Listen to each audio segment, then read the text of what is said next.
16 સોમવારની વ્રત કથા. કૈલાસ પર્વત પર શંકર પાર્વતી બેઠા બેઠા સોગઠાબાજી રમે છે. રમત જામી છે, પણ કોઈ હારતું નથી, કોઈ જીતતું નથી. એટલામાં તપોધન નામનો એક બ્રાહ્મણ ફરતો ફરતો ત્યાં આવ્યો. એને જોઈને શિવજી કહેવા લાગ્યા કે હે બ્રાહ્મણ, તું જ કહે કોણની હાર થઈ અને કોની જીત થઈ. ખોટું બોલીશ તો તારું બ્રહ્મત્વ લજવાશે. એટલું કહીને શિવજીએ પાસા નાખ્યા. ત્યારે શિવજીના ક્રોધથી અતિશય ડરી ગયેલો બ્રાહ્મણ બોલ્યો કે હે શિવજી, તમે જીત્યા અને પાર્વતીજી હારી ગયા. બીજી વાર પાર્વતીએ પાસા નાખ્યા. ત્યારે પણ બ્રાહ્મણ એમ જ બોલ્યો. હવે શિવજીનો વારો આવ્યો. શિવજીએ પાસા નાખ્યા. ત્યારે પણ બ્રાહ્મણ બોલ્યો કે હે શિવજી, તમે જીત્યા અને પાર્વતીજી હાર્યા. ત્રણ વાર બ્રાહ્મણે ખોટું બોલતા જોઈને પાર્વતીજીના ક્રોધનો પાર ન રહ્યો. એવામાં બ્રાહ્મણે શાપ આપ્યો અને કહ્યું કે જા, તારા અંગે અંગે રક્તપિત્યો કોઢ ફૂટી નીકળશે. શાપ આપતા જ બ્રાહ્મણના શરીરે કોઢ નીકળવા લાગ્યો અને પરુ વહેવા લાગ્યો.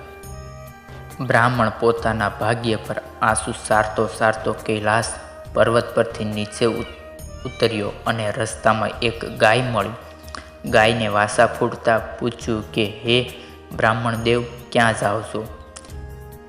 ત્યારે બ્રાહ્મણ દેવ બોલ્યા, પાર્વતીજીએ મને શ્રાપ આપ્યો છે, એના નિવારણ માટે હું જાઉં છું.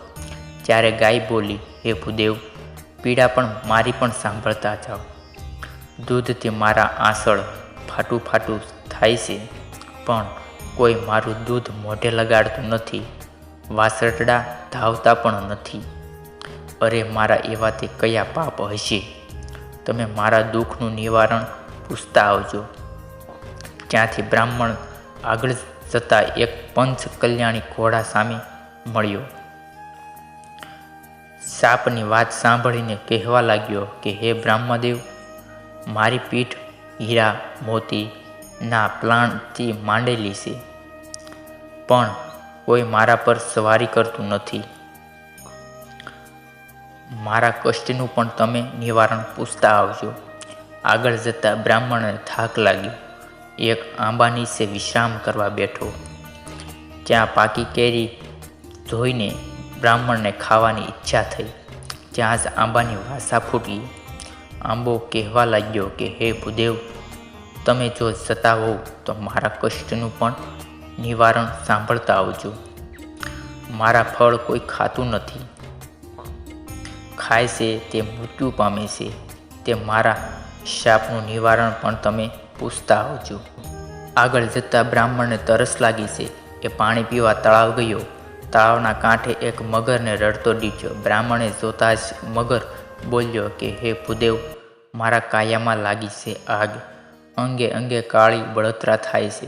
નથી તો પાણીમાં રહેવાતું અને નથી તો કાંઠે રહેવાતું. કૃપા કરીને મારા કષ્ટનું નિવારણ તમે પૂછતા આવજો. ત્યાંથી આગળ અઘોર જંગલમાં ગયો. ત્યાં એક જીર્ણ શિલાલય જોયું. બ્રાહ્મણે ત્યાં તપ કરવાનો નિર્ધાર કર્યો. જમણા પગના અંગૂઠા પર ઊભા રહીને એણે 4 મહિના સુધી તપ કર્યો અને અન્ન, જળ અને ફળ ફૂલનો ત્યાગ કર્યો. ત્યારે શિવજી પ્રગટ થયા. વરદાન માગવા કહ્યું બ્રાહ્મણને.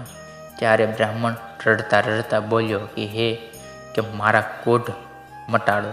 ત્યારે શિવજી બોલ્યા કે સર્વ વ્રતોમાં ઉત્તમ એવું મારા 16 સોમવારનું વ્રત કર.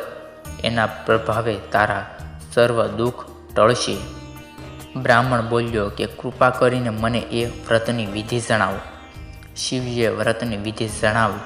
શ્રાવણ માસના પ્રથમ સોમવારે સૂતરના દોરાની શેર લઈ ગાંઠ વાળવી, પીળા પડે દોરો બાંધી દર્શન કરી વાર્તા સાંભળવી, પછી એક ટાણું કરવું. કારતક અમાસના અંજવાળિયામાં વ્રત પૂરું થાય ત્યારે 1.25 શેર ઘઉંનો લોટ, 1.25 શેર ઘી, સવાશેર ગોળ લઈને લાડવા કરવા. લાડુના 4 ભાગ કરીને એક ભાગ મારા પૂંજારીને, બીજો ભાગ રમતા બાળકોને, ત્રીજો ભાગ ગાયોના ગોવાળને અને ચોથા ભાગથી કરિયાતું પૂરું. રાત ન રાખવી. આ રીતે ઉજવણું કર્યા પછી તારી કાયા કંચન વર્ણી થશે. કરશાળું સારતા બ્રાહ્મણ ગદગદ કંઠે ગયો અને ઘોડો, આંબો અને મગરને યાદ કરીને એમના કષ્ટનું નિવારણ પૂછ્યું. ત્યારે શિવજી બોલ્યા, એ તપોધન, આ ગાયનો આગળનો ભવ એક સ્ત્રીનો હતો. એણે ધાવતા બાળકને તરસોડેલા. એ પાપના પ્રભાવે આ જન્મે કોઈ તેનું દૂધ પીતું નથી. એને ધીને દૂધ મારા શિવલિંગ પર ચડાવજે, તેનાથી તેના કષ્ટનું નિવારણ થશે. પછી શિવજીએ ઘોડાના પાપ વિશે જણાવતા કહ્યું કે એક ઘોડો ગયા ભવે એક દુર્ધ શેઠ હતો. જૂઠી વાણી અને જૂઠા ત્રાજવા ટાંકવાથી ગરીબોને ઠગીને પાપના પોટલા બાંધ્યા.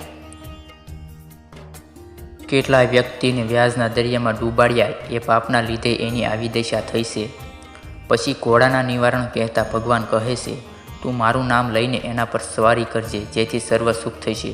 ત્યારબાદ શિવજી બોલ્યા કે આંબો ગયા જન્મે કપટી કંજૂસ હતો. સાસા ખોટા કરી ધનના ભંડાર ભર્યા, પણ પાયનું પુણ્ય ન કર્યું. એના થડ નીચે ધનના 4 સરૂ છે. એ સરૂનું કાઢીને પુણ્યના કાર્યો કરજે. એ પુણ્યના લીધે આંબો અને કેરી અમૃત જેવી થઈ જશે. છેલ્લે ભગવાન શિવ મગરનો દુઃખનું નિવારણ જણાવતા બોલ્યા કે એક મગર ગયા જન્મે મધ્યજ્ઞાની બ્રાહ્મણ હતો. 4 વેદ અને સકળ શાસ્ત્રોના જ્ઞાતા થયો, પણ કોઈને જ્ઞાન ન આપ્યું. આવક જવાના ભયે જ્ઞાનનો સંગ્રહ સ્વાર્થ માટે કર્યો. એ જ્ઞાન આ જન્મે એને રૂવે કાળી બળતરા કરે છે. તું એની આંખો બીલીપત્ર અડાડી પ્રસાદ આપજે, એટલે એની બળતરા દૂર થશે. ભગવાન શિવે દંડના પ્રમાણ કરી બ્રાહ્મણ પાછો ફર્યો. પ્રથમ મગરના કષ્ટનું નિવારણ કર્યું. મગરે એને જ્ઞાન આપ્યું. જ્ઞાન આપવાથી મગરની મુક્તિ થઈ. પછી આંબા પાસે જઈને બ્રાહ્મણે ધનના 4 સરૂ કાઢ્યા. તરસ્યાને પાણી અને ભૂખ્યાને અન્ન દેવાનો સંકલ્પ કરતા જ આંબાના ફળ અમૃત થઈ ગયા. આગળ જતા ઘોડો મળ્યો. મહાદેવનું નામ લઈ બ્રાહ્મણે સવારી કરી તો ઘોડાનું કષ્ટ દૂર થયું. પછી ગાય મળી. બ્રાહ્મણે એનું દૂધ દોઈને શિવલિંગના અભિષેક કર્યો તો તરત જ વાસડા ગાયને ધાવવા લાગ્યા. બ્રાહ્મણ હરખતો ઘેરે આવ્યો. પવિત્ર શ્રાવણ માસ આવતા જ વ્રત કર્યું. કારતક માસે ઉજવણું કર્યું તો એની કાયા કંચવર્ણ થઈ ગઈ. જ્ઞાનના તેજથી એનું મુખ સગારા મારવા લાગ્યું.